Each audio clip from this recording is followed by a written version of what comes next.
All right, so welcome back to the platform of biological code. আমি মোহাম্মদ সালাউদ্দিন।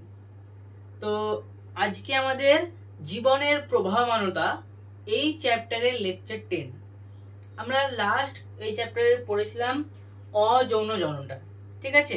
তো আজকে lecture 10-এ আমরা আলোচনা করব অঙ্গজ বংশবিস্তার, যেটা উদ্ভিদের ক্ষেত্রে দেখা যায় অঙ্গজ বংশবিস্তার, বা যাকে ইংলিশে বলা হচ্ছে ভেজিটেটিভ প্রপাগেশন, ঠিক আছে।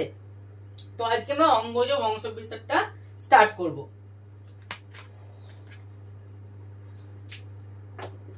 তো তোমরা হেডিং দেবে অঙ্গজ বংশবিস্তার, ক্লিয়ার? আচ্ছা, তো এই যে অঙ্গজ বংশবিস্তার, এটা 3 রকম ভাবে হয়। এক হয় প্রাকৃতিক ভাবে, মানে উদ্ভিদরা নিজে থেকেই কি করে এটা করে। 2 নাম্বার হতে পারে কৃত্রিম ভাবে, মানে আমরা মানুষরা করি। আরেকটা হয় মাইক্রো প্রপাগেশন, যেটা কৃত্রিমের ভাগেই ধরে রাখো, কিন্তু ওটাকে তাও সাইডে আলাদা ভাবে যদি করি তো মাইক্রো প্রপাগেশনটা আলাদা করে করতে হয়, ঠিক আছে। ওটাও কৃত্রিম, মানে মানুষরাই করে। তো এবারে কথা আছে যে অঙ্গজ বংশবিস্তার জিনিসটা কি, তাই তো। কৃত্রিম প্রাকৃতিক সবকিছু আলোচনা করলাম, কিন্তু আসলে অঙ্গজ বংশবিস্তার জিনিসটা কি? দেখো, ওয়ার্ডটার মধ্যেই তোমরা ব্যাপারটা বোঝো। অঙ্গজ বংশবিস্তার মানে উদ্ভিদ কি করবে, তার যে অঙ্গ আছে, উদ্ভিদের অঙ্গ কি, মূল, কাণ্ড, পাতা, তাই তো, বা তার যে শাখা প্রশাখা উদ্ভিদের, এই সমস্ত কিছুই তো উদ্ভিদের অঙ্গ। তো উদ্ভিদ কি করবে, তার কোনো একটি অঙ্গ থেকে, সেটা হতে পারে মূল বা কাণ্ড, যেটাই হোক, তো সেই অঙ্গটাকে সে কি করবে, কোষ বিভাজনের মাধ্যমে এবং ধীরে ধীরে ওই কোষের বৃদ্ধির মাধ্যমে কি করবে, নতুন একটা অপত্য উদ্ভিদ তৈরি হবে। কোত্থেকে? ওই যে উদ্ভিদ অঙ্গটা থেকে।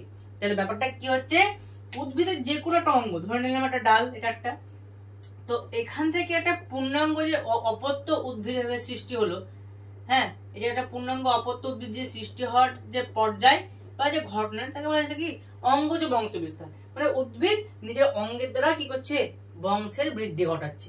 এটা এক ধরনের জনন প্রক্রিয়া, কি তাই তো। তো আজকে আমরা এই অঙ্গজ বংশবিস্তার সম্বন্ধে আলোচনা করব। তো প্রথমেই বললাম কি, অঙ্গজ বংশবিস্তার 3 রকম ভাবে হয়। এক রকম হচ্ছে প্রাকৃতিক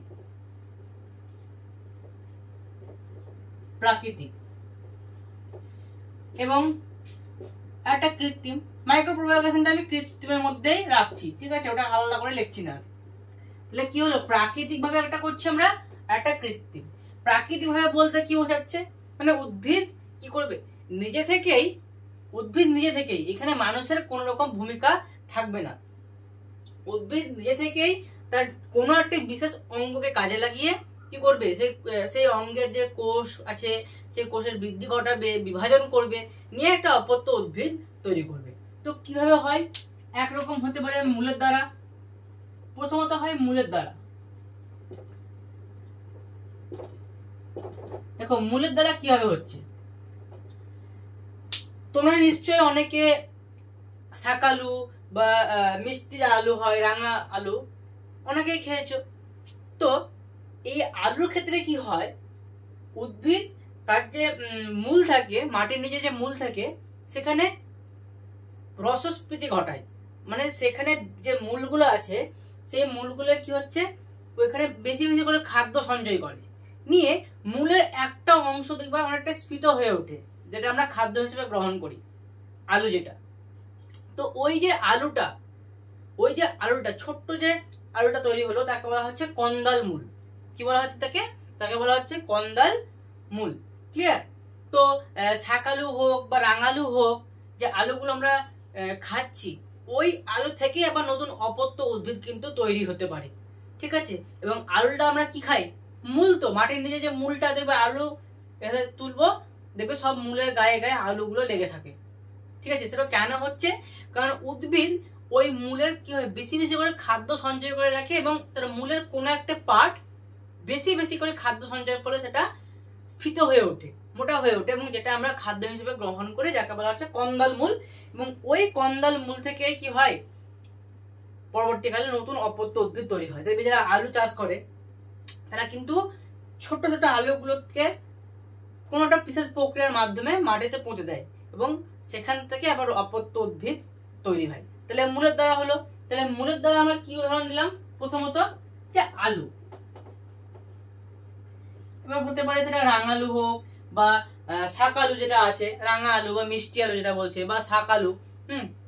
তাহলে কি হলো, মিষ্টি আলু বা শাক আলু,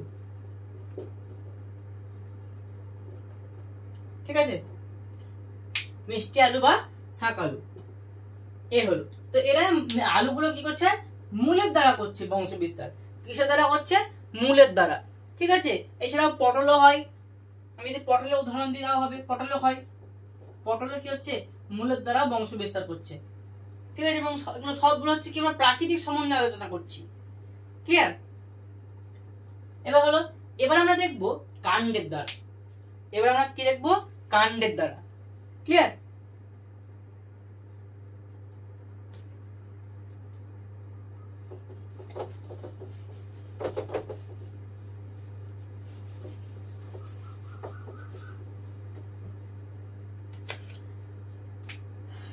মূলের দ্বারা হলো, এবার হচ্ছে কাণ্ডের দ্বারা।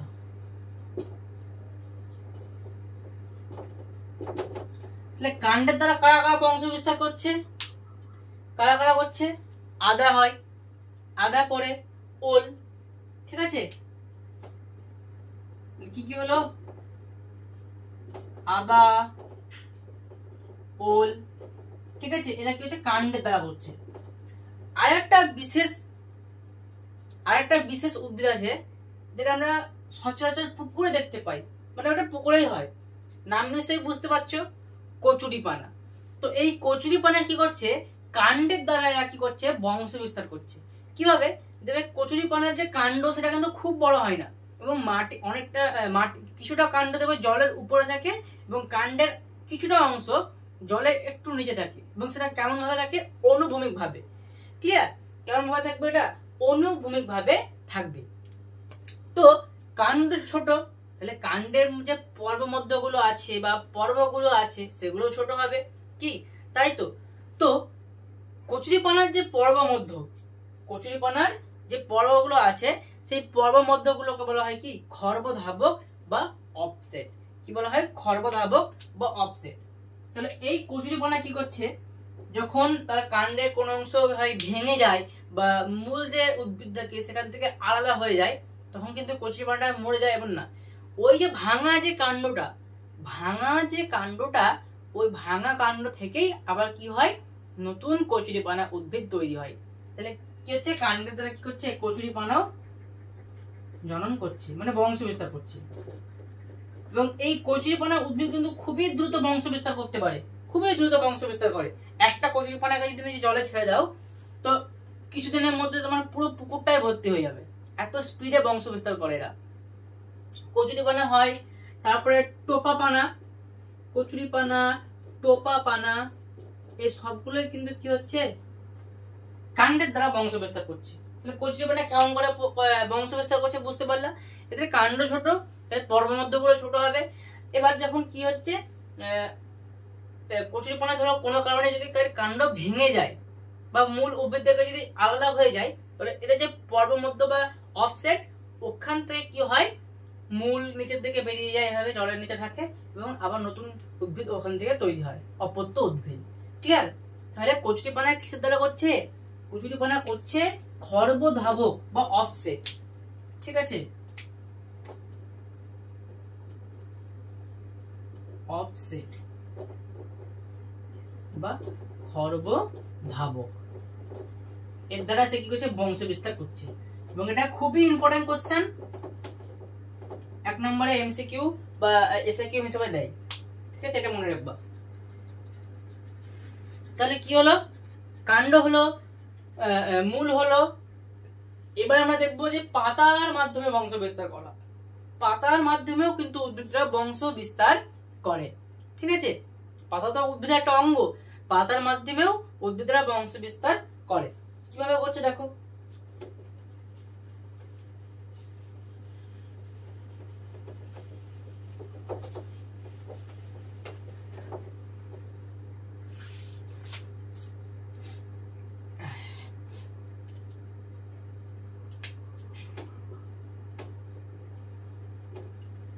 পাতার মাধ্যমে। আচ্ছা, এক ধরনের উদ্ভিদ আছে, এই উদ্ভিদটাকে বলা হয় পাথরকুচি। নাম নিশ্চয়ই অনেকে শুনেছো, পাথরকুচি উদ্ভিদ। তো এই যে পাথরকুচি ওই যে উদ্ভিদটা আছে, এর পাতা অনেকটা এরকম ধরতে হয়, খাঁজকাটা খাঁজকাটা, এরকম এরকম টাইপের, এরকম টাইপের হয়। তো এই যে পাতাগুলোর এই সাইডে একটু এরকম করে হালকা হালকা করে কাঁটা থাকে, হালকা খুবই সূক্ষ্ম কাঁটা এরকম। তো এই যে কাঁটাগুলো থাকে না, এই কাঁটার এই অংশগুলোকে বলা হয় কি, এই যে কাঁটার এই অংশ ধার ধারগুলো, এদেরকে বলা হয় পত্রজ, পত্রজ বা পত্রাশয়ী। ঠিক আছে, পত্রজ বা কি বলা হচ্ছে পত্রাশয়ী। তো পাথরকুচি যে উদ্ভিদটা আছে, এই পাথরকুচি উদ্ভিদ কি করে, এ কিন্তু ওই পত্রাশয়ী থেকে নতুন একটা উদ্ভিদে তৈরি করতে পারে। ঠিক আছে, যখন এরা বায়ুমণ্ডলে যে জলীয় বাষ্প আছে, সেই জলীয় বাষ্পের সংস্পর্শে যখনই আসে, এখান থেকে কিন্তু কি হয়, এরকম ভাবে নতুন এভাবে পাতা এখান থেকে সৃষ্টি হয়, এবং যখন একটু বড় হয়ে যায় তখন মূল পাতা থেকে এরা আলাদা হয়ে পড়ে এবং নতুন একটা অপত্য উদ্ভিদের সৃষ্টি করে। ঠিক আছে, বুঝতে পারলে? পাথরকুচি কি করছে, পত্রজ বা পত্রাশয়ী, কি থেকে করছে এটা, পত্রজ, এটা মনে হবে। ঠিক আছে, পত্রজ বা পত্রাশয়ী, পত্রাশয়ীটা লিখে দিচ্ছি, বা পত্রাশয়ী, এর মাধ্যমে কিন্তু কি করছে, বংশ বিস্তার করছে। ক্লিয়ার? তাহলে কি কি দেখলাম, কাণ্ডের মাধ্যমে হলো, মূলের মাধ্যমে হলো, এবং পাতার মাধ্যমে হলো। কাণ্ডের মাধ্যমে আমরা দেখলাম আলু, শাকালু, রাঙালু। ঠিক আছে, কাণ্ডের মাধ্যমে, মূলের মাধ্যমে, কাণ্ডের মাধ্যমে আমরা দেখলাম আদা, মেনলি হচ্ছে কচুরিপানা। কচুরিপানা নামটা কিন্তু ভালোভাবে মনে রাখবা, কচুরিপানা, টোপাপানা, এরা কি হচ্ছে, কাণ্ডের দ্বারা করছে। পাতার দ্বারা করছে কে, পাথরকুচি, এবং সেটা কি, তার যে পত্রজ বা পত্রাশয়ী আছে, এই যে ধার ধার গুলো, এর দ্বারা বংশ বিস্তার করে। এবার আমরা চলে যাব কৃত্রিম মাধ্যমে, মানে আমরা মানুষরা যখন কি করছি, উদ্ভিদের কোন একটি বিশেষ অঙ্গকে নিচ্ছি এবং সেখানে কৃত্রিম মাধ্যমে আমরা সেটাকে কি করছি, বিভিন্ন পর্যায়ের ফলে বা বিভিন্ন হয়তো কোন রাসায়নিক দ্রবণের মধ্যে রেখে সেটাকে কিছুদিন রাখার পর সেটাকে নরম মাটিতে পুঁতে অপত্য উদ্ভিদ সৃষ্টি করছি। মানে আমরা মানুষরা যখন কোনো উদ্ভিদের বিশেষ অঙ্গকে কাজে লাগিয়ে নতুন উদ্ভিদ সৃষ্টি করছি, সেটা হচ্ছে কৃত্রিম প্রসেস। প্রাকৃতিক মানে উদ্ভিদ নিজে থেকেই করছে, এবং কৃত্রিম মানে আমরা মানুষরা উদ্ভিদের অঙ্গ নিয়ে তবে নতুন অপত্য উদ্ভিদ তৈরি করছি। ঠিক আছে,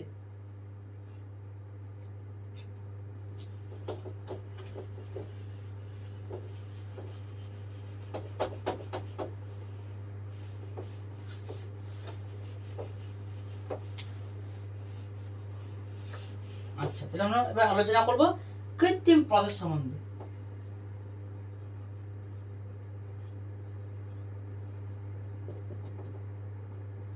ঠিক আছে, কৃত্রিম প্রসেস সম্বন্ধে আলোচনা করব। আচ্ছা, প্রথমেই কৃত্রিম প্রসেস হচ্ছে দুই ধরনের।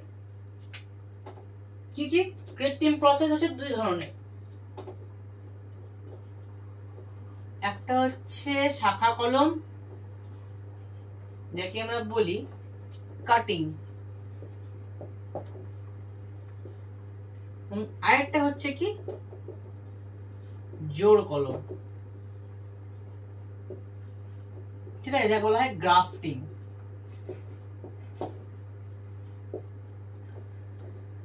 এবং আরো অন্যান্য আছে, গুটি কলম আছে। ঠিক আছে, মানে যত ধরনের তোমার যে কলম থাকবে, জোড় কলম, শাখা কলম, গুটি কলম, দাবা কলম, এই সমস্ত কিছু হচ্ছে কি কৃত্রিম পদ্ধতি। তো আমাদেরকে মেইনলি দুটো পড়তে হয়, একটা হচ্ছে শাখা কলম, মানে তোমাদের 10 ক্লাসের জন্য এই দুটো ইম্পর্টেন্ট, শাখা কলম, এবং আরেকটা হচ্ছে গুটি কলম, সরি গুটি কলম বলছি, জোড় কলম। এই দুটো হচ্ছে তোমাদের জন্য ইম্পর্টেন্ট। তো প্রথমত শাখা কলমটা স্টার্ট করছি, ঠিক আছে। শাখা কলম বা বলা হয় কি কাটিং, খুবই ইজি মেথড, এটা খুবই একদম মানে সব থেকে সহজ পদ্ধতি। জোড় কলমটা একটু মানে একটু কঠিন টাইপের প্রসেস এটা, কারণ একটু ক্যাম্বিয়াম থেকে ক্যাম্বিয়ামে কাটতে হয়, এটা একটু মুশকিল আছে। কিন্তু শাখা কলমটা সব থেকে সহজ পদ্ধতি, এটা মনে রাখবা। সব থেকে কি হচ্ছে এটা সহজ পদ্ধতি। এক্ষেত্রে কি করতে হয়, এটা দু ধরনের ভাবে হয়। একটা আমরা কাণ্ডকে কেড়েও করতে পারি, আর একটা মূল দিয়েও হয়। তোমরা যারা গ্রামে গঞ্জে যারা থাকো তারা নিশ্চয়ই দেখবে সজনে গাছ, মানে যাকে বাংলায় বলে ছুটির গাছ, গ্রামের লোকেরা বলে ছুটির গাছ। তো ওই যে সজনে গাছ, ওই সজনে গাছ দেখবে একটা বড় সজনে গাছ থাকে, তো তারপরে ওই সজনে গাছ থেকে মোটা মোটা ডালপালাগুলো বেরিয়ে যায়। তো গ্রামের লোকরা কি করে, সজনে গাছ যখন একটু বয়স হয়ে যায় ওই গাছটার, তখন তার ওই বাকি যে ডালপালা যেগুলো আছে ওগুলোকে কেটে দেয়। কাটার পর কি করলো, যে ডালটা পেলো ওখান থেকে ছুটির শাকগুলো মানে সজনে শাকগুলোকে নিয়ে নিল, তারপরে ওই ডালটাকে কি করে ওরা মাটিতে, নরম মাটিতে পুঁতে দেয়, এবং কিছুদিন পরেই ওই সজনে ডাল থেকেই আবার কি হয় অপত্য উদ্ভিদ তৈরি হয়। ঠিক আছে, তাহলে এটা আমরা কি দেখলাম, মানুষরা নিজেদের প্রয়োজনে কৃত্রিম ভাবে করছে। ঠিক আছে, মানুষরা নিজেদের প্রয়োজনে কৃত্রিম ভাবে করছে। বা জবা, গোলাপ, যে সমস্ত ফুল গাছগুলো আছে তাদের তুমি যদি ডালকে কাটো, তারপরে সেটা যদি কৃত্রিম অক্সিজেনে কিছুদিন ডুবিয়ে রেখে সেটাকে নরম মাটিতে যদি তুমি পোঁতো, তাহলে দেখা যাবে সেখান থেকে নতুন জবা গাছ বা নতুন গোলাপ গাছ তৈরি হয়েছে। ঠিক আছে, তাহলে কাণ্ডের দ্বারা যদি আমরা দেখি, কি দেখবো আমরা, সজনে ডাল, সজনে ডাল হয়, সজনে ডাল আছে না, সজনে গাছ, সজনে গাছের দ্বারা হয় কাণ্ডের গাছ। জবা, গোলাপ, এদের ক্ষেত্রে কি হচ্ছে, কাণ্ডের দ্বারা আমরা কি করতে পারছি, কাণ্ডের দ্বারা আমরা কি করতে পারছি, নতুন একটা অপত্য উদ্ভিদের তৈরি করতে পারছি, সৃষ্টি করতে পারছি। ঠিক আছে, মনে রাখবো উদাহরণগুলো সজনে গাছ, জবা এবং গোলাপ। ক্লিয়ার? তো এটা কাণ্ডের দ্বারা হলো। আমরা একরকম ভাবে যে মূল আছে সেই মূল দিয়েও করতে পারি। ঠিক আছে, যে বিভিন্ন যে লেবু গাছগুলো আছে, কমলা লেবু হোক বা পাতি লেবু হোক, এদের যে শাখা যে মূলগুলো আছে সেই শাখা মূলকে একটু কেটে নিয়ে আমরা সেখান থেকে কিন্তু নতুন একটা অপত্য উদ্ভিদ তৈরি করতে পারি। ঠিক আছে, কাণ্ডের দ্বারা হলো। এবার আমরা দেখবো শাখা, শাখা বলছি মূল। আচ্ছা, মূলটা লিখি এখানে। কাদের ক্ষেত্রে হচ্ছে একটা পাতি লেবু হোক, পাতি লেবু বা কমলা লেবু, এদের যে শাখা মূল থেকে আমরা কি করতে পারবো, অপত্য উদ্ভিদ তৈরি করতে পারবো। ক্লিয়ার? তেঁতুলের ক্ষেত্রেও হয়, তেঁতুলের যে মূল থাকে তেঁতুল গাছের, সে তেঁতুল গাছের শাখা মূল থেকেও অপত্য উদ্ভিদের সৃষ্টি করা যাবে। ঠিক আছে, তো এই হচ্ছে কি উদাহরণ, সমস্ত কিছু হচ্ছে শাখা কলমের উদাহরণ। এগুলো সব শাখা কলমের আন্ডারে পড়ছে, এবং প্রত্যেকের ক্ষেত্রে কিন্তু একটা জিনিস কমন, কৃত্রিম অক্সিজেনটা কিন্তু ইউজ করতে হবে। এগুলো IAA আছে, হ্যাঁ আছে IBA, NAA, এই সমস্ত কৃত্রিম যে অক্সিজেন গুলো আছে সেগুলো কিন্তু ইউজ করতে হবে। কারণ যে পার্ট গুলো আমরা নিচ্ছি, যে মূল শাখা মূল নিচ্ছি বা এখানে আমরা যে কাণ্ড নিচ্ছি, ওগুলোকে কিছুদিন আমাদেরকে কি করতে হয়, কৃত্রিম অক্সিজেনের মধ্যে ডুবিয়ে রাখতে হয়, তারপরে নরম মাটিতে পুঁততে দিলেই সেখান থেকে নতুন গাছ তৈরি হবে। আচ্ছা, নেক্সট শাখা কলমটা কমপ্লিট হলো। এবার আমরা দেখবো জোড় কলম বা গ্রাফটিং। এই প্রসেসটা কিন্তু শাখা কলমের মতো অতটা ইজি না। শাখা কলমে শুধু আমরা কি করলাম, গাছের একটা পার্টকে পুঁতে দিলাম, বাস, তাতেই হয়ে গেল।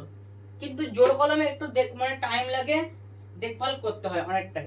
যেমন সজনে গাছকে যদি তুমি পুঁতে দাও, সজনে গাছে জলও খুব বেশি দিতে হয় না, ও হালকা অল্প জলেই হয়ে যায়। জোড় কলমের ক্ষেত্রে কি হয় ব্যাপারটা, ধরে নাও এটা একটা গাছ আছে,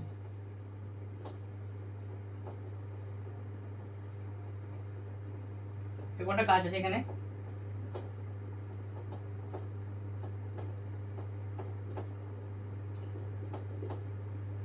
তো এই যে গাছটা, এই গাছকে কি করা হয়, এই গাছের যে কোনো একটা পার্টকে প্রথমে কাটতে হয় এরকম ভাবে। ধরুন আমি এই পার্টটাকে কাটলাম, আর অপর দিকে এই একই জাতের, ধরুন এটা এটা কোনো একটা হয়তো গোলাপের গাছ হলো, ধরুন এটা একটা লাল গোলাপ, এটা একটা লাল গোলাপ, এবং আরেকটা এই প্রান্তে সেটা হলো হলুদ গোলাপ।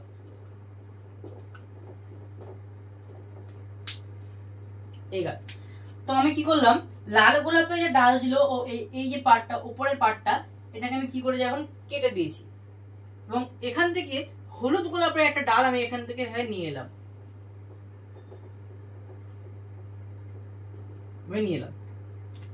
সরি,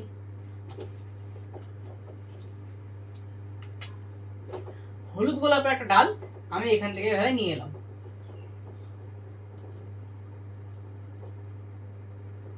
ঠিক আছে, এবার কি করতে হলো, লাল গোলাপের যে আমি উপরে যে ডালটা কেটে দিয়েছি ওটাকে এখন এবার আমি কি করলাম, রেখে দিলাম পাশে, এবং হলুদ গোলাপের ডালটাকে এনে আমরা এখানে বসিয়ে দেবো।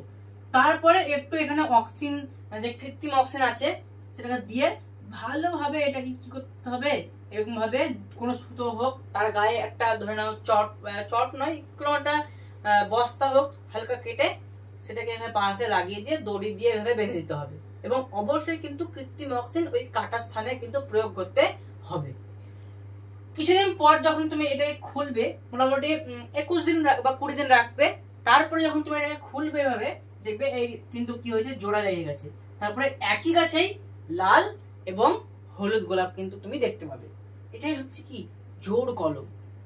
এবার জোড় কলম দেখতে যতটা মনে হচ্ছে ইজি, মানে করতে যতটা ইজি বললাম যে কেটে দিলাম, তা কিন্তু নয়। ক্যাম্বিয়াম উদ্ভিদ একটা পার্ট থেকে, ক্যাম্বিয়াম, তো ওই দুটো গাছকে কিন্তু কি করতে হয়, ক্যাম্বিয়াম থেকে ক্যাম্বিয়াম পর্যন্ত কাটতে হয়। যদি তুমি ক্যাম্বিয়াম পর্যন্ত যদি না কাটো, ক্যাম্বিয়াম পর্যন্ত না কাটলে কিন্তু কি হবে না, এই গাছটা কিন্তু হবে না, মারা যাবে তখন কিন্তু। ঠিক আছে, যেহেতু তুমি গাছটাকে অলরেডি কেটেছো, তো ক্যাম্বিয়াম থেকে ক্যাম্বিয়াম পর্যন্ত কাটতে হবে। যখন দুটোই ক্যাম্বিয়াম জোড়া লেগে যাবে তখন কিন্তু উদ্ভিদটা পুরোপুরি তৈরি হয়ে যাবে। এটা হচ্ছে জোড় কলম। ঠিক আছে, তো এটা আমি গোলাপের উদাহরণ দিয়ে বললাম। আমের চারাতে হয় হয়তো আম্রপাল্লি এবং হিমসাগর, দুটো গাছের তুমি কি জোড়া কলম করলে এরকমও হয়। হ্যাঁ, আমি গোলাপের চারা দিয়ে শুধু উদাহরণ দিলাম। তাহলে কি করতে হবে, এই ক্যাম্বিয়ামের ব্যাপারটা মনে রাখবা। জোড় কলমের ক্ষেত্রে কি হচ্ছে, ক্যাম্বিয়াম পর্যন্ত ক্ষতের সৃষ্টি করতে হয়, এই ওয়ার্ডটা মনে রাখবে, ক্যাম্বিয়াম থেকে ক্যাম্বিয়াম, কারণ এটা দেয় পরীক্ষায়। ঠিক আছে, তো এই হয়ে গেল আমাদের জোড় কলম। এবার এখানে দেখো আমরা একটা মেন উদ্ভিদ ধরেছিলাম, কাকে, এই লাল গোলাপটাকে আমরা মেন উদ্ভিদ হিসেবে ধরেছি, কারণ আমরা কি করছি, লাল গোলাপের মেন যে কাণ্ডটা এবং মূলটাকে সেটা কিন্তু আমরা রাখছি, এবং পরবর্তীকালে আমরা কি করছি, হলুদ গোলাপের যে একটা পার্ট বা কোনো একটা ডালকে এনে শুধু এখানে বসিয়ে দিচ্ছি।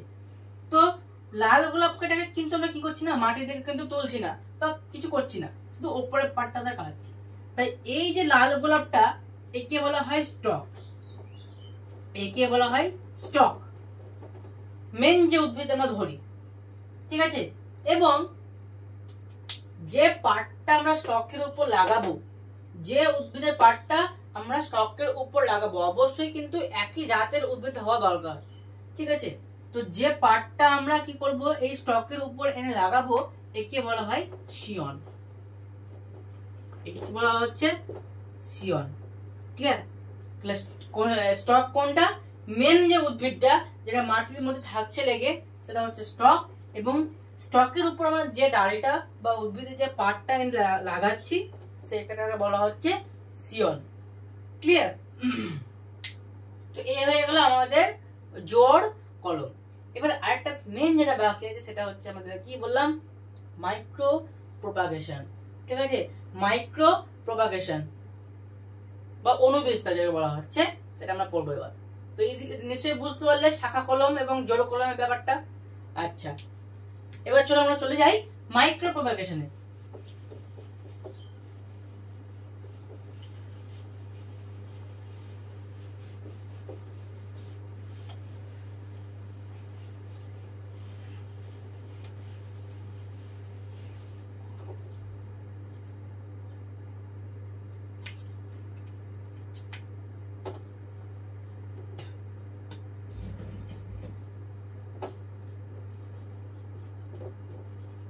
মাইক্রো প্রপাগেশন,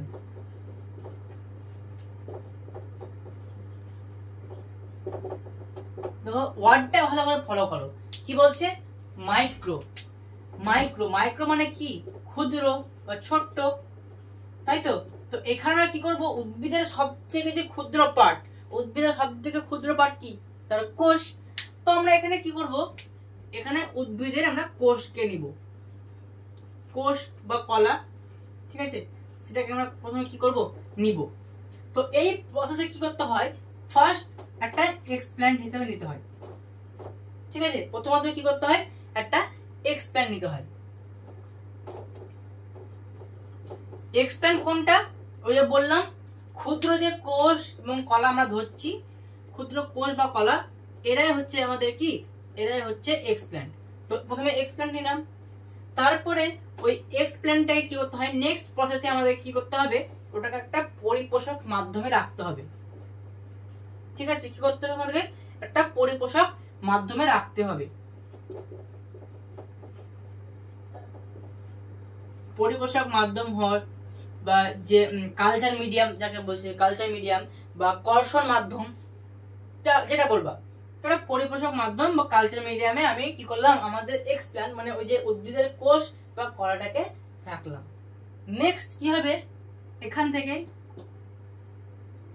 কিভাবে আমরা এর পরিপোষক যে মাধ্যম, এর মধ্যে তাহলে কি কি থাকবে আমাদের আগে বলি। পরিপোষক মাধ্যমে আমাদেরকে ইউজ করতে হয় কি কি? বিভিন্ন যে হরমোন আছে, কৃত্রিম হরমোন গুলো, মানে অক্সিন, হ্যাঁ, তারপরে ভিটামিন ইউজ করবো আমরা, এবং কিছু সুক্রোজ দেবো। তাহলে কি কি দেবো আমরা? হরমোন, সুক্রোজ, আর কি করবো? ভাইটামিন। ভাইটামিন, এই তিনটে জিনিস দিয়ে আমাদের কি করতে হবে? পরিপোষক মাধ্যমটা তৈরি করতে হবে। তারপরে এখান থেকেই নেক্সট স্টেপে তৈরি হবে আমাদের কি? আমাদের এখান থেকে তৈরি হবে অবিভাজিত কলা।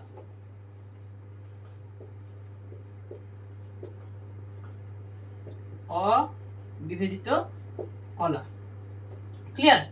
তারপরে আবার এখান থেকে তৈরি হবে আমাদের কি হবে? এখান থেকে তৈরি হবে বিভাজিত কলা।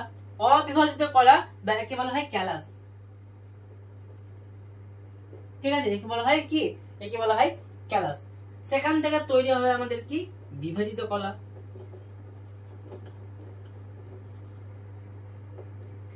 এখান থেকে তৈরি হবে বিভেদিত কলা, যাকে বলা হচ্ছে কি?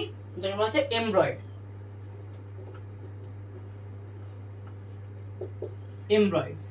বিভাজিত কলাকে বলা হচ্ছে, অবিভাজিত কলাকে বলা হচ্ছে ক্যালাস, এবং বিভেদিত কলাকে বলা হচ্ছে এমব্রয়েড। এবং এখান থেকে আমাদের তৈরি হবে উদ্ভিদের যে প্ল্যাটেলেটস, ঠিক আছে। কি বলা হচ্ছে? প্ল্যান্টলেটস। তো প্ল্যান্টলেটস তার তৈরি হবে আমাদের লাস্ট প্রসেসে।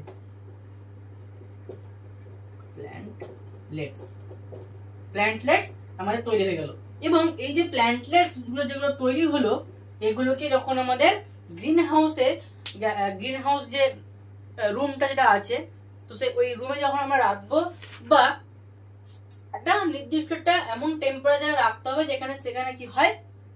উদ্ভিদটা মানে শিশু যে উদ্ভিদটা মানে প্ল্যান্টলেটস, সে কিন্তু ধীরে ধীরে চারা গাছে পরিণত যাতে হতে পারে। মানে একটা অভিযোজন ক্ষমতা বা অভিযোজন একটা যে পরিবেশ, তাকে একটা ভালো যে পরিবেশ, হ্যাঁ, মানে কথায় উপযুক্ত পরিবেশে তাকে রাখতে হবে, ঠিক আছে। এবং এই প্ল্যান্টলেটস থেকে পরবর্তীকালে কি হবে? তৈরি হবে চারা গাছ। চারা গাছ হয়ে গেল মানে আমরা উদ্ভিদ পেয়ে যাবো। চারা গাছকে যখন মাটিতে পুঁতে দেবো, সেখান থেকে তৈরি হবে উদ্ভিদ। তো এই যে প্রসেস, এক্সপ্ল্যান্ট থেকে পরিপোষক মাধ্যমে রাখলাম, তারপরে সেখান থেকে অবিভাজিত কলা হলো, অবিভাজিত কলা থেকে তৈরি হলো বিভাজিত কলা, তারপরে সেখান থেকে তৈরি হচ্ছে প্ল্যান্টলেটস, সেখান থেকে তৈরি হলো কি? চারা গাছ। এবং এই প্ল্যান্টলেস গুলোকে বললাম কি একটা উপযুক্ত পরিবেশে রাখতে হবে যেন সেখান থেকে চারা গাছ তৈরি হতে পারে। ক্লিয়ার? বাস এই যে পুরো প্রসেসটা কিন্তু আমাদেরকে মনে রাখতে হবে। মাইক্রো প্রপাগেশন হচ্ছে খুবই একটা ইম্পর্টেন্ট পার্ট ক্লাস 10 এর, এবং এটা দিয়ে দেয় অনেক সময় এই পুরো যে প্রসেসটা দেখাতে বলে।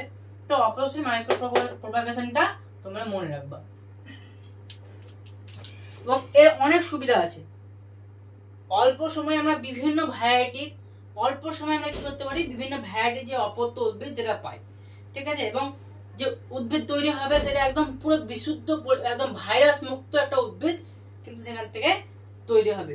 এবং জনিত্র উদ্ভিদের যে বৈশিষ্ট্য, যেহেতু জনিত্র উদ্ভিদ একদম পুরো কোষ থেকে আমরা তৈরি করছি, তাই জনিত্র উদ্ভিদের যে বৈশিষ্ট্য একদম হুবহু আমরা কি করতে পারবো, অপত্য উদ্ভিদে দেখতে পাবো, ঠিক আছে। একদম পুরো পিওর উদ্ভিদ তৈরি হবে এই প্রসেসে, একদম পুরো পিওর বিশুদ্ধ ভাইরাস মুক্ত জীবাণু মুক্ত একদম একটা উদ্ভিদ তৈরি হয়। এই হচ্ছে আমাদের আজকের ক্লাস অঙ্গজ জনন আমাদের পুরোপুরি কমপ্লিট করলাম।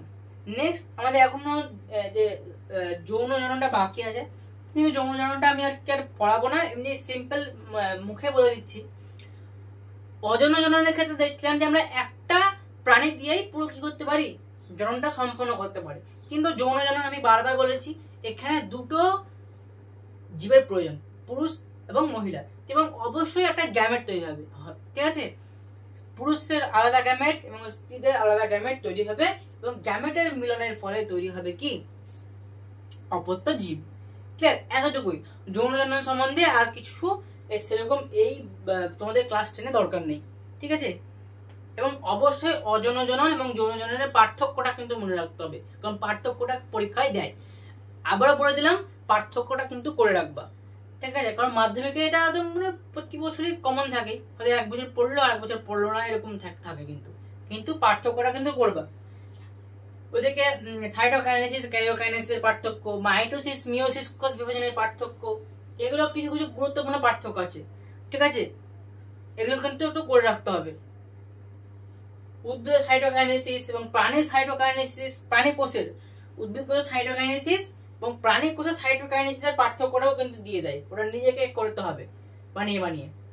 বুকেও আছে, পড়ো ভালো করে। তো এই হচ্ছে আমাদের আজকের ক্লাস। আমাদের আজকের ক্লাসটা যদি তোমাদের ভালো লাগলো, অঙ্গজ জননটা যদি বুঝতে পারলে তো খুবই ভালো কথা। যদি কোনো সমস্যা হয় এই ক্লাসে, আজকের ক্লাসে, তো অবশ্যই কমেন্টে জানাতে একদম লজ্জা করবে না, দ্বিধাবোধ করবে না, অবশ্যই কমেন্টে জানাবে। এবং আজকে ক্লাস যদি তোমাদের ভালো লাগলো তো অবশ্যই লাইক দিয়ে আমাদের আগ্রহ বাড়াবে, এবং এরকম আরো এডুকেশনাল কন্টেন্ট যাতে তোমাদের কাছে আগে পৌঁছে যায়, তাই অবশ্যই আমাদের বায়োলজিক্যাল কোড চ্যানেলটিকে সাবস্ক্রাইব করে নেবে, কারণ আমরা সমস্ত রকমের এডুকেশনাল কন্টেন্ট এই চ্যানেলের মাধ্যমে দিয়ে থাকি, ঠিক আছে। দেখা হচ্ছে আবার পরের লেকচারে। আজকের ক্লাসের জন্য থ্যাংক ইউ।